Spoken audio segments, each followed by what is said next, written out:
Good evening, boys and girls. It's the beginning of another week here at Highbury Squad headquarters. And another week means you start with a blank canvas and you can find maybe some glimmer of positivity and hope. We're going to try and do that every single day. Here we go.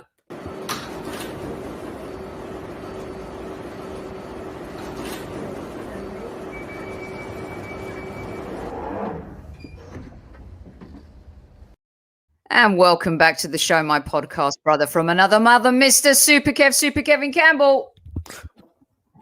Bow! That's a double bow. A triple. Bow, bow, bow. Triple ting. Triple. How you doing? Good weekend? Yeah, it's been busy. It's been steeped in football, obviously, as normal. But I've really enjoyed it. Real Madrid against Atletico Madrid was a game, but the game last night was absolutely incredible. Real Madrid versus Sevilla. It went right up until the 96th minute. 2-2 it ended. Oh, absolutely crazy. Real Madrid nearly nicked it in the end. Crazy. Do you know what, Kev? Are they still going to nick it in the end? Do you know what? 3 games to go. They're 2 points behind Atletico. They're level with Barcelona, but they've got the better head-to-head. So who knows what's going to happen? Goes down to the last 3 games. Crazy. Crazy finish. Speaking of crazy, Kev, it's been a crazy week for our club. I mean, it really has. We've covered it all. Brilliant Kevin Says segment on Friday. At some point, we're going to get Kev to revisit your answers again. We have over 180 comments on the show, insane stuff. Some of you agree and disagree with him. So we're going to do one of those follow-up shows where I read out all the I want most of the disagreements because you know what, Sophie? It's important to do the ones who agree. It's easy to be palatable. You get a couple of them, but it's the ones who disagree that I think is what we should address or try to. Yes, definitely. So here we go, you guys. This week, when I was kind of putting the schedule together for the show, I was thinking, we've been going around in circles, in Arteta out. We've been looking at, obviously, what we see in front of us, and most of it is negative. But at the same time, this kept coming back to me over the weekend. We are still Arsenal Football Club. That badge, we the fans, people come and go, owners come and go, executives, players, but we the fans, we've got to find a way in this turbulent time to stick together. Show a lot of that camaraderie, Kev, from the protests where we were all marching one voice, one cause, right? Now, I think I came to this conclusion because the Cronkies aren't going anywhere. And Mikel Arteta isn't going anywhere for the foreseeable future. Looks like he's going to be around for the next season. Well, at least until maybe Unai Emery time, which is what, November, December, if results don't change. So what I wanted to do was come to you with a Monday Madness top 5, but with a bit of a spin, because I could have gone, down the list of the West Brom game and said, see, starting Saka at left back, it works. See, benching Bellerin for Chambers, even though I'm not a Chambers fan, credit to him. He's done well when he's come in. It works. He gave Martinelli a chance, but set him up to fail by playing him down the middle. Really just give him a shot on the left until he's used to that role. Playing ESR in that number 10 role, my goodness, he was so sweet. Fundamental, not having a midfielder who's, the spare dick in the brothel, as I said on the show last week. There were just some things in that game where it's like, why didn't you do this ages ago? We could go down that route, Kev, and it would have the same conversation. Okay. So I want to try and have, it's the good, the rad, and the bubbly is the theme of the week, because there are still things to be hopeful for. There's Saka, there's ESR, there's Pepe, there's Tierney, there's Partey, there's Gabriel, there's Aziz coming through, Balogun coming through, and the potential of maybe bringing in some refreshing players. Saliba's got to come back. And no matter what anyone thinks, the loan deal for Willock is perfect because his market value has gone up. So that was, good move. Good move, yeah. So I wanted to start with point number 1 for this Monday. And that is Pepe. Because, I've put him through the coals and a lot of fans have ripped him apart. But when you look at Pepe's stats and you look at him when he's been given the chance, he's actually improved. And seeing him play so free with nothing to lose at the weekend was like football poetry. Okay. So I'd like to start number 1 with that. His finish, Kev, was unbelievable. I mean, it was just superstar quality. So my question to you in our first positive thought of the day, can Pepe be a superstar next season? And if so, is it down to him or is it going to be down to Arteta trusting him more without a Willian breathing down his back? Talk me through that a little bit. Look, I think everybody would agree Pepe has the attributes. He has the ability to do it. I honestly think that the team hasn't performed in order to help him. Have you noticed whenever we play well and Pepe's in the team, he looks dynamic. He looks really dangerous. We went through that run, in the new year and February where he was looking the part. Even Wolves, that first half against Wolves, etc. He looked the business. Why? Because there were threats all over. If you remember rightly in that, especially that first half against Wolves, Saka had a good couple of chances where we should have been out of sight. Pepe did score a great goal. And he'd been doing, you remember we discussed it, he'd been doing quite a bit of work on the training ground to get himself up to speed with the manager. And he started to look a lot more comfortable, understood what he was doing, etc. Our problem is, Sophie, and it's not the $1 million question, it is the $1 million problem. Arsenal, for whatever reason, this squad do not handle pressure. Now, they can handle pressure in the FA Cup last season, which is fine, great. But we need them to be able to handle it week in, week out. And they've proven that they can't. So the decks have to be cleared. Pepe has the ability. He needs to be given a good run with a more competitive team, because I truly believe with a more competitive team, Pepe can do more, and we will see more of his abilities. Because you know what? So if Arsenal were a team who could press and compete more, we'll win the ball higher up the pitch, and Pepe will be getting it higher up the pitch in order to take his man on one-on-one, because he's devastating one-on-one. The problem we've got is we sit back, don't we? We go backwards. We don't really hunt it unless we feel good. So I truly think he can do a great job and have a great season. Yeah, I do too.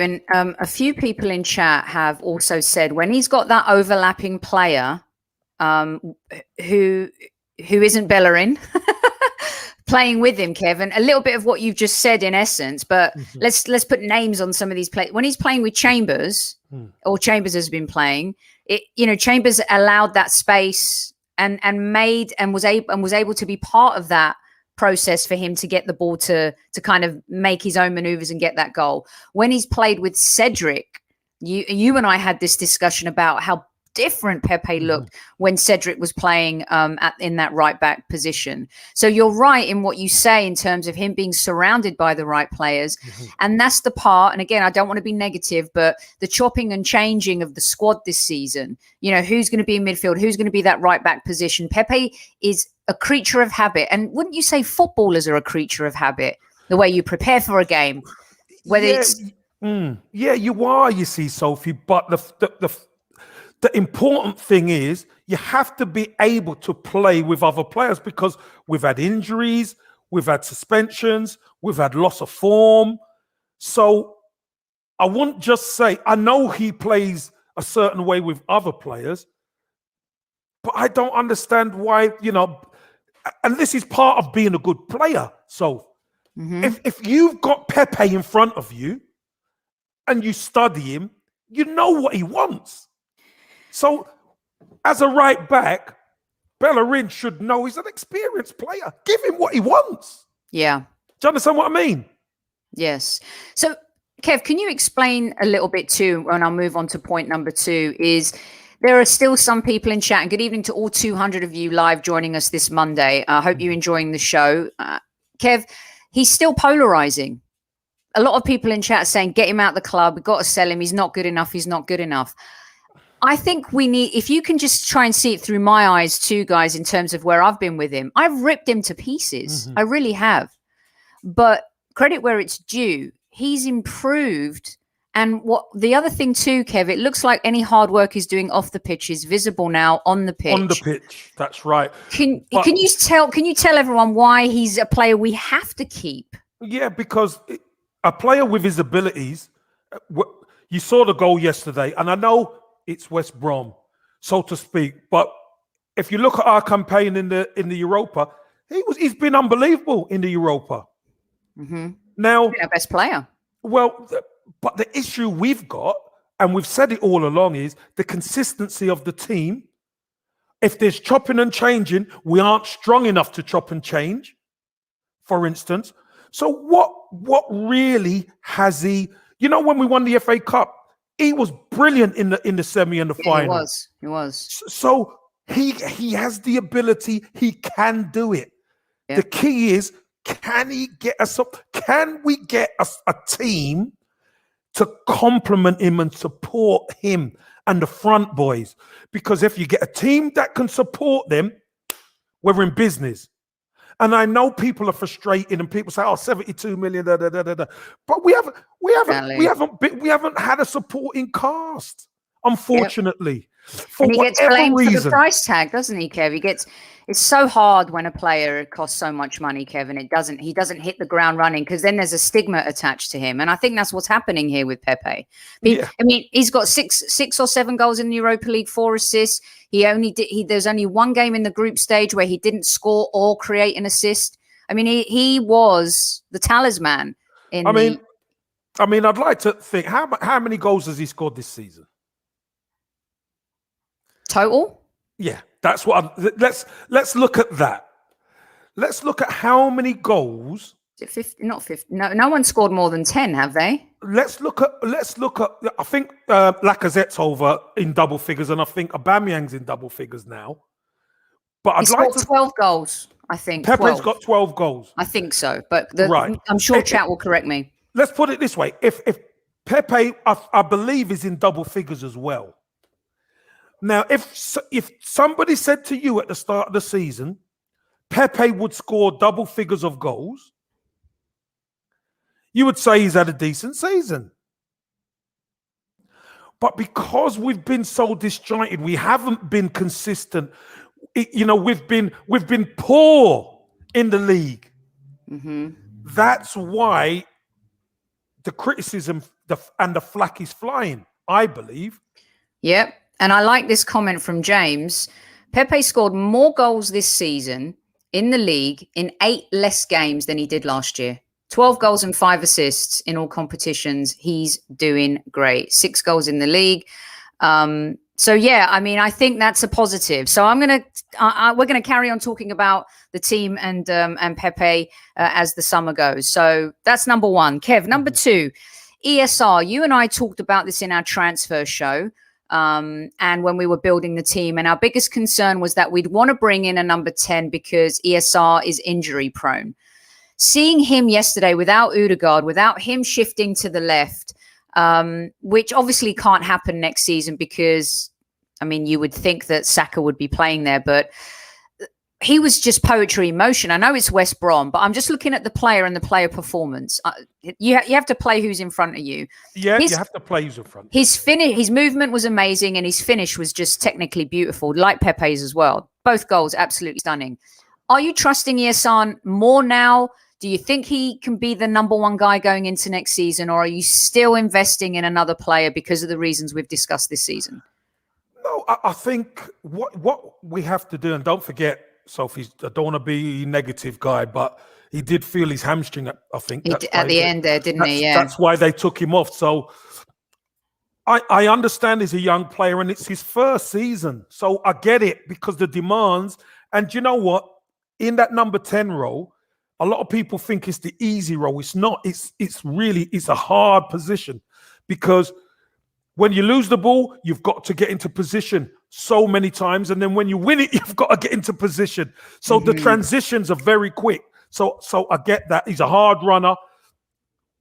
I'd like to think he could save us a hell of a lot of money. That was going to be my next question to you, KC. Yep. Well, I really would like to think ESR with a pre-season behind him could save us a hell of a lot of money because I'm sure we have other players. If ESR had to be rested, we could put Saka there. We could put Pepe there. I think we can get around certain things without, if we don't sign her, to be spending 40 million, 50 million on Odegaard, maybe we could go for somebody who's, for instance, like a Awar or a Bendia, somebody who can play multiple positions. Odegaard is kind of a bit of a luxury. He's a good technical player. He can find spaces, but I think we need a bit more as well at times. It's priorities for us. So, and also, Kev, there are other players that we haven't really talked about. Like obviously Balogun's the out and out striker, but midfielders like Aziz, and I'll get to that at the very end, but you're right. We do have players that can fit into these roles. Now we don't want to be doing square pegs, round holes next season. It's always best to have specialists in every position, but knowing the financial situation, it's kind of like, we're going to sell the Maitland-Niles of the world, hopefully the Bellerins, but we're going to need a right back. Do we need another? Salahbill's going to come back, but if David Luiz is going to be injury prone, he's getting older. Who's going to be that backup there? Tierney, left back, he's injury prone. We don't always want Saka playing left back, as talented as he is. And we saw that this weekend again, that Arteta made that mistake. So you're right in that we've got a talented squad, but there's certain positions that we've missed creatively this season.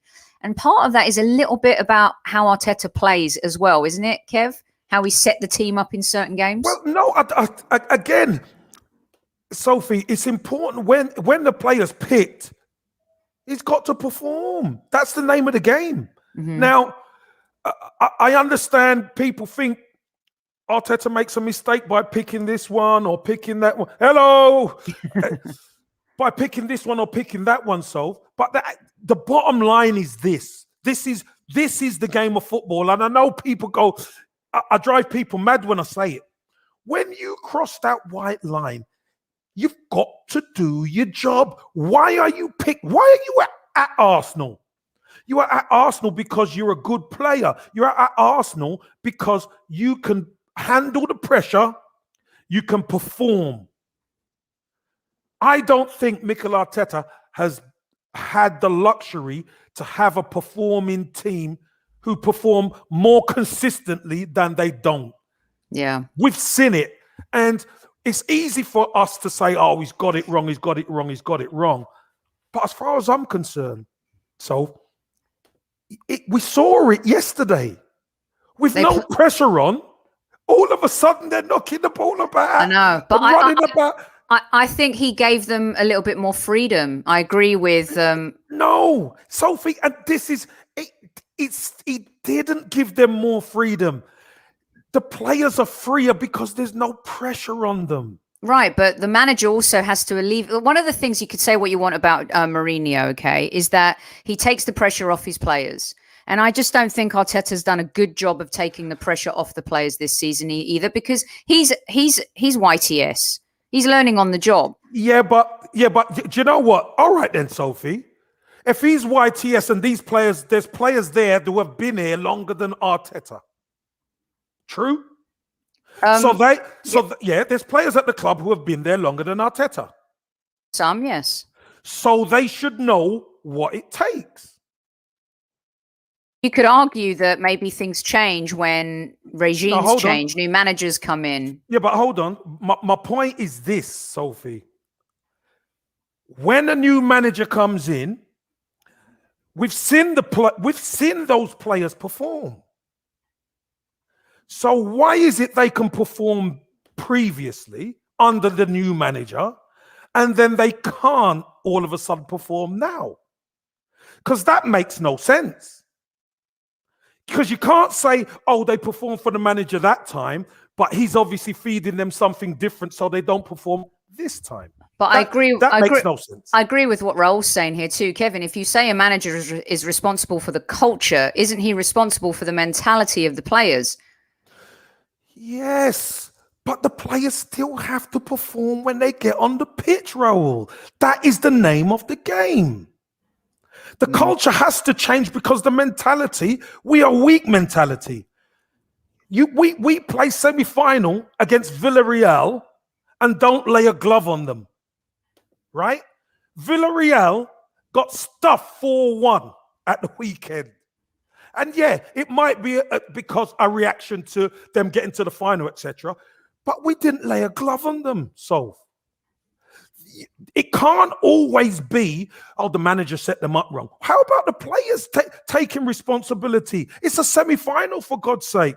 What an opportunity to get in the final against a rival, and you have an opportunity to make the Champions League. That's all I'm saying. All right. You're listening to the Highbury Squad. This is Monday Madness. We've got the top 5 talking points. I'm trying to make them all positives. And the goal is, it might be difficult, but we're going to try and be positive all week because there are still some things to be proud and happy about because it is the Arsenal Football Club. Youngsters. Okay? Them youngsters. There might be the toughest ones to turn. Okay. I'm giving you a clean slate.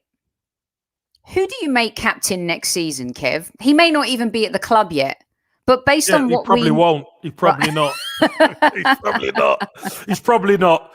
He's probably not at the club at the moment. But listen, if you mentioned a clean slate, but it isn't clean, is it?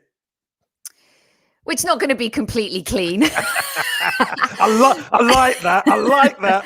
But what about this fella? Would you just take the pressure off Oba, right? No, I wouldn't give it to Tierney yet. Okay. The only reason why I wouldn't give it to Tierney is because he still has injury issues. And I believe we need a captain who's virtually ever present. You mean like Xhaka, like Virginia said, and Michael? Well, I don't even think he's. If I'm honest, I don't even think he's gonna be a starter next season. Really, I mean, consider it depends. There's if, ands, and buts, aren't there here? Because hold on, are you giving me the clean slate, or are you chopping my clean slate now? No, are you marking it with the chalk? I'm going to be positive and give you your clean slate. I particularly think this transfer window coming up in the summer is so important for our football club. And we need a couple of leaders.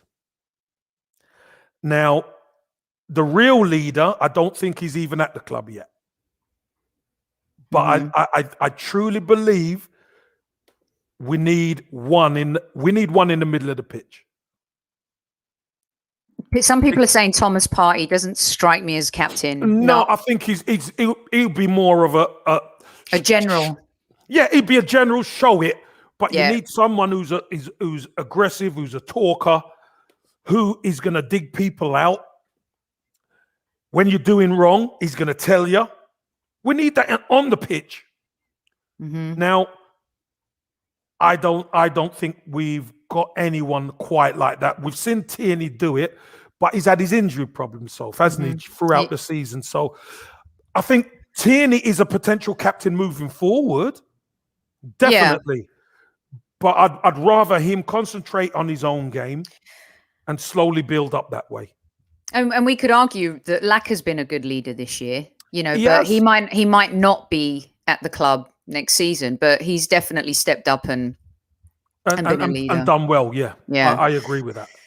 Well, look, we do have, I think we have leaders waiting to be born. Like, we know Tierney leads by example, but being captain of Arsenal Football Club, totally different ball game. He would be my choice, but I do agree with Kev. If he's going to be injury prone, I don't mind it. I don't mind that.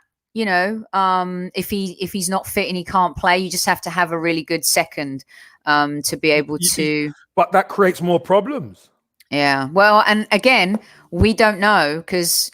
You know, someone said our new goalkeeper might be the captain next season. So, okay, Soph, you asked me about a clean slate. If you're going to give it to Tierney, who's going to be the second captain? Because there's going to be times where he's going to have to step up. You see what I mean? Yeah, no, I know. But here's what I don't mind younger players. Look, I think John Terry, Steven Gerrard, they're different. Tony Adams, different. They're like unique players, right? Kev, you've been a captain. You've been captain of Everton Football Club. Gerrard, Terry, and Adams, they were made captains very young. Yeah. You know, and to lead a team, to lead men, to have people, you know. And someone's mentioned Grealish as captain of Villa. Some teams make players captains to keep them as well. By the way, it's a sweetener. Yeah. But I don't mind. You know, I don't want Saka to be captain, but I don't think Saka would fear having to step in as captain of this team next season. No, I don't think so. But you know what? For me, I think you could potentially have Saka as a number 2 to Tierney, say.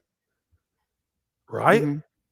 Yes. But it's over time.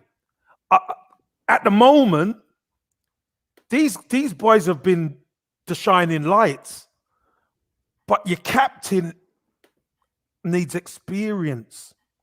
He needs to be able to, if you've got good experience around them, fair enough. Tony Adams at the time had David O'Leary in the football club, who was Mr. Arsenal. You know, Tony Adams could lean on David O'Leary. Right. He could ask him questions, you know, or stuff like that. Kenny Sansom was at the club at the time. Viv Anderson. So there was a experienced group. A hierarchy. There was a hierarchy. I mean, when you look at our team at the moment, if you were going to give it to a Tierney and you're taking the captaincy off Oba, that could be a problem. Unless Oba's happy with that and not having to deal with that. And we don't know that, do we? But listen, the way the egos are now, it could be a problem. Do you understand what I mean? Yeah. These things can divide a dressing room. That's Yeah. Some cheeky suggestions in there, like Black and Basuma, Kev. I wouldn't mind Black. I wouldn't mind Basuma. I thought you'd like those. Good evening to all 300 of you in live chat. Thanks for joining us this Monday for Monday Madness. We're on point number 4 now, trying to twist things around a little bit and be positive this week and look at how we can infuse some good old-fashioned Arsenal Football Club chat that doesn't involve being so negative about where we're at right now, because we got to move forward, guys. As I said earlier in the show, we're stuck with the owners and we are stuck with Arteta, whether you are Arteta in or not. This is it. So mentally, we need to start adapting ourselves. 4. Now, not to be negative, but we've all wanted Martinelli to be given a chance, Kev. Starts down the middle. He's not ready for that role, it seems. Yeah, I think that was setting him up to fail just a little bit. Obviously, starting right now, it'd be great to have Martinelli on the left. But if Pepe and Saka are going to be the first choices next season, where does Martinelli fit in next season, Kev, for you? Like, what would you do with him? How would you play him? How would you manage him? Because his enthusiasm, his energy, what he does even in short spaces of time, he's so good, Kevin. I don't want him to lose faith. He's a rotation player. I don't think he's ready for the number 9. Well, I think we discussed it earlier on this season, and we know he's got bags of ability. His talent is immense, and his engine's brilliant. But when you play as that number 9, you need a bit more than that. You need craft. You need understanding. You need a team that's going to help you as well. Let's have it right. And I just think he's a bit too young for that at the moment. Because if you look around the Premier League, you don't really see many 19-year-old centre forwards cutting it. Do you understand what I mean? You don't see many. Even Greenwood at Manchester United, he probably does his best work coming from the right-hand side, cutting in. Whereas when he's a number 9, sometimes it's a lot of hard hitting going on in the middle. So I think Martinelli is a rotation player. There's a lot of football to be played. So there's times where Martinelli will start. There's times where Saka will rest. There's times where Pepe will start. And you could rotate these guys. Because you're going to deal with loss of form. Martinelli will be up to 20 next year. These are babies. But the more they play, the better they're going to get. There might be opportunities to work with him a lot more on the training field in order to get him up to speed. Because I tell you something, if that kid could learn how to play number 9 and he has the right supporting cast, he is devastating. Trust me, he's devastating. But you know what our problem is, Soph? It takes a bit of time for him to make the transition to work it. He needs game time, and then he needs to play centre forward in order to develop what he's done on the training ground as a number. Yeah, that's why I didn't want people to lose faith, because he finally gets a chance, and most people have labelled him a striker, and really he's not a natural striker. And you could see that a little bit, and it's unfair to say, we're not going to give up. Yeah, but also, Kev, because this goes into my last one, but if Balogun's going to emerge next season as well, you can't. You can offset those, because we got, like you said, we've got the League Cup, the FA Cup. Whether or not we're in Europe, I mean, there's still a small glimmer of hope. Slight chance. But in the Premier League, you're going to want those players to be getting the experience. And I agree with you, James. We're not judging him. We're just saying yesterday was a harsh game to judge him. We played long balls into him. I agree with that. And we can't hold it against him. We absolutely can't. But the question is, with such a talent, for me, Kev, he's got to play on the wing, and hopefully he'll get his chance, and he just doesn't end up being a super sub. And with the amount of football that Saka's played this season, Kevin, and if he's going to go to the Euros as well, he's going to need a rest. Yes. So Martinelli may get his chance early in the season. Yeah. So this leads me to number 5 in our Monday Madness top 5 talking points, Kev, because there's some players that are emerging or have emerged or that we've secured. We were all fearful that Balogun would leave. I mean, the agent was playing games. Arteta made it very clear that he wanted Balogun to stay as well. There's players like Aziz. Then you've got like all these other players coming back. But I want to focus on some of these younger players, because do you see a scenario where there's a reason Martinelli's kind of being rebooted for that striker role, because Balogun's going to go on loan next season? Do you think Aziz will go on loan next season? What would you do, Kev? Because when you think of Pepe, Tierney, Gabby, Partey, Gabriel, you've got Saka, ESR. That's a nice, talented team that's going to need some, as you said, older statesman leadership around them as well. Do you keep Laka? Does he go? Is Oba going to stay? But what would you do with the Baloguns and the Azizes of the world? Well, I've mentioned this before. It's either you keep Balogun in and around the first team, and he becomes kind of a super sub, gets his game time now and again, or you send him out on loan to learn his trade. Now, for me, he can be in and around the first team. Of course he can. I think it's imperative he gets first team football somehow. So if it's around our first team, great. He might end up saving you a lot of money in the transfer market. So that transition can come that way, or he still can go on loan at the second half of the season. If you understand what I mean, he can do that. So I believe he's training in and around the first team for a while now, which is good. But it changes once you start playing. When you start playing, everything changes, because you've got all this talent and everything. But at first team level, you get found out. We know how talented Martinelli is, but even playing number 9, he found it a little bit difficult because you know what? So you're not always going to get balls you want. Sometimes people have to hit you a difficult one high up there where the big centre half's going to come and crash you. So again, this is something that these lads have to learn. Aziz is a good young player. Can he then start coming in and being in around it? Maybe he can. Maybe he needs to go out on loan because that midfield area is going to be very competitive next season because it has to be. You know, a lot of fans rate him, and in the chat, there are a few folks, including Mark here. If I can just find his question. Why send the youth players on loan when we've been let down by our experienced players this season? And there are a couple of folks that talked about that, Kev. Yeah, because why you send them on loan is because they've never played first team football. Because at the end of the day, first team football is totally different to under 18 and under 23 football. It's more demanding. It's physically challenging. The concentration part of first team football is immense. And that's why normally when younger players used to get an opportunity, usually they got it right at the end of the season where the first team are playing quite well. That doesn't really happen as much now, although you still have Saka, Smith Rowe, Martinelli in and around there making a difference.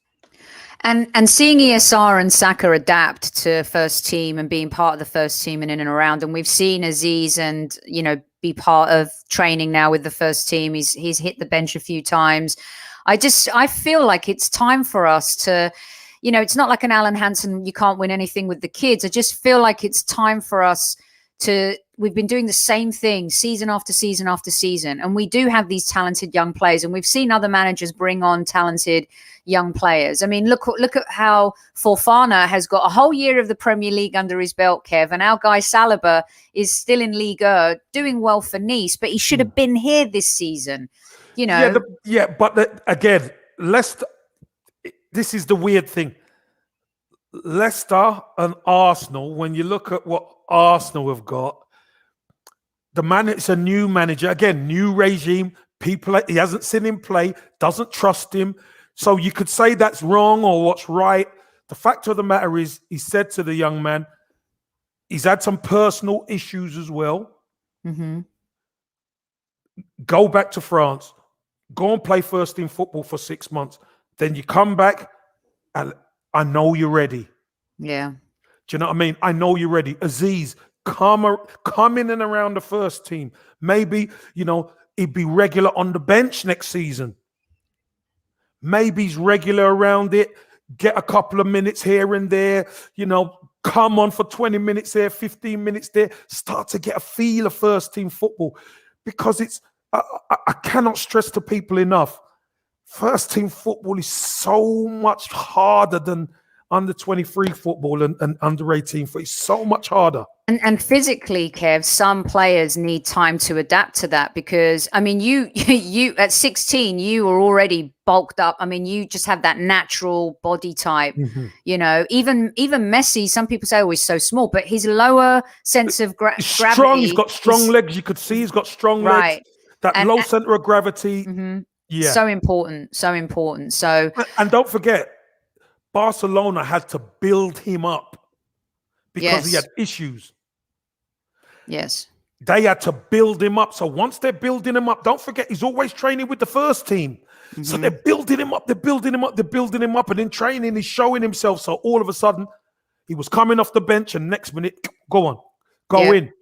And look at the team he had. Oh, man, come on. So I know. I mean, it's the Holy Trinity, right? It's one of the greatest ever. So I'm excited about what we could be. I just hope that Arteta has faith in them in the sense that these guys could play together for years. If we get this shit right, Kev, these players could be the way it was for you back then with Rocky and Pops. All the homegrown boys. Don't forget your Martin Hayes came through, and Quinn and Merce and myself, David Ilya, Ian Selly. Stephen Morrow, Paul Dickott, you name all these guys who came through. Not everybody stayed at the football club, but everybody came through and made their mark in the team. Right. And the other thing too, Kev, is they married that with bringing in, steel deals like Dixon comes in and Smudger and, there was this blend. Winterburn. Yes. Winterburn. And I just Kevin think Richardson. if we could just be smart, man, get players also. I know people say, well, Cedric had Premier League experience and Willian had Premier League experience, but that doesn't mean that they're the right players for this team. But we can't give up on players, Kev, who also have Premier League experience. We can't buy novices. Everyone's talking about this young kid right now out of Liga who plays for Rennes. Is it Rennes? I think so. He's another 18, 19-year-old. I think it's a development project. We don't have time for that. Why would you buy him? Why would you buy him when you have Aziz there? Exactly. That's I completely agree with you. You know what I mean? Yeah. Unfortunately, thank you, Camavinga. Yeah, we can't afford to mess about anymore. We have to buy hungry players who are gonna die for the shirt, die for that badge, because that's what we're missing. We've got talented players, but you know what we haven't got? We're too soft. We haven't got people who are gonna get stuck in, run hard, challenge, who week in, week out, that's what you're gonna get. Exactly, which is why I'm not adverse to signing Bertrand as a backup to have in this squad with all that Premier League experience. And, I'm not being funny, you guys, but Camavinga seems to be one of the most sought after players in the world. He could go to a lot of teams and play European football. And I'm just, hold the mayo and the mustard here a little bit. Everyone's a Camavinga expert all of a sudden. Don't you think he'd want to go to a team who's in the Champions League? I mean, look, if he wants to join Arsenal, open arms. Great. Roll out the red carpet. Who's going to say no to that transfer? Of course. But right. Exactly. The big boys will be after him. Definitely. Well, look, it's a nice tight show today, Kev. 45 minutes, 3 minutes left. What else do you want the troops to know? Because here's the scoop. Kev's out Tuesday, Wednesday, Thursday this week. I'm going to be joined by fans as co-hosts for this week too. So that's going to be a lot of fun. Tomorrow's show is titled Happy Hour. So come prepared, squaddies, because I want you to come with 5 positive things you've taken from this season. 5. Oh God. I'll make sure I watch it tomorrow night. You're gonna like, and Kev will share you his 5 when he's on next. Oh my God. So that's going to be on Tuesday. On Wednesday, we're doing the post-game show, the late night football show after Chelsea. Then on Thursday, another fan is helping me co-host, and it's titled The Show About Nothing, so be prepared for that. And on Friday, it's a trip down memory lane with Geordie Armstrong's daughter, Jill Armstrong. Fantastic. Will be joining us. So what a great way to end a potentially positive week here at the Highbury squad, Kev. We're going to give it a good old-fashioned go. What do you think? Got to give it a right go. Sophie, it's been listen, I know it's been tough for Arsenal fans, and at times where it felt a little bit like it was after Lord Mayor's show, wasn't it? The West Brom game, but it's still the Arsenal. We still love the club. There's a picture. I don't know if you've seen it, where there's a guy sitting on a park bench, and he's sitting there, and the Arsenal crest is beside him, kind of like a person. And it's raining, and he's got the umbrella up, and he's got the umbrella over the Arsenal crest, and he's getting wet, and he's got a face like a wet weekend in Wigan, That's brilliant. And because he loves the club, but he's disappointed. We all been disappointed, but we're all going to move forward as a family, aren't we? That's important. Yes, exactly. And so we're going to give it a go, you guys. I really wanted to try this week, and Kev, it's not been easy, but it's time to turn the corner as best we can. And that doesn't mean that we can't, have a bit of a hissy fit whatever it is on Wednesday night after Chelsea. You guys can go right ahead We're going to try and do this week. And here's a great way to kick it off, Kev. I think you'll enjoy this one. Our good friends at Football Prizes have given us quite the special one this week. Are you guys ready for this? It's a Tony Adams signed, framed Arsenal shirt. If you want to live like Jags, if you want to live like Jags, it is. Tell them what it is, Kev. Is that the... It's the centenary shirt, that. Love it. The Arsenal's 100 years, I think. Centenary, yeah. Yeah. So Tony Adams, go get your ticket now. We're going to give a free one away on Thursday night. But trust me, you're not going to want to wait until Thursday to grab that. Here's Jags with his Perez shirt. If you want to live like Jags, Kev, get your ticket now. Yeah. He's living large, man. He's living large. Tony Adams sign frame Arsenal shirt. It doesn't get more legendary than that, people. Thank you to all 300 plus of you who have joined us. It's down to you, real captain, to make sure that Jags, everyone congratulating Jags already, Kev. Well, I'll tell you what, nobody's going to be celebrating with Fulham. They're 2-0 down.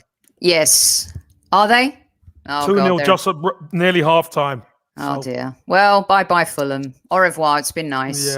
Yeah. You're late. You can listen to the show on replay, but that's okay. You get tickets at footballprizes.co.uk. If you look at the description on our YouTube channel under this episode, there's a direct link from there to there. Kev, what would you like the troops to know before you go today? One more. Give me one more spin. Listen, the spin is, just try and keep as positive as you can. We know it's been an horrendous season so far. But you know what? Hitting rock bottom tells us one thing. The only way is up. So it's always Arsenal.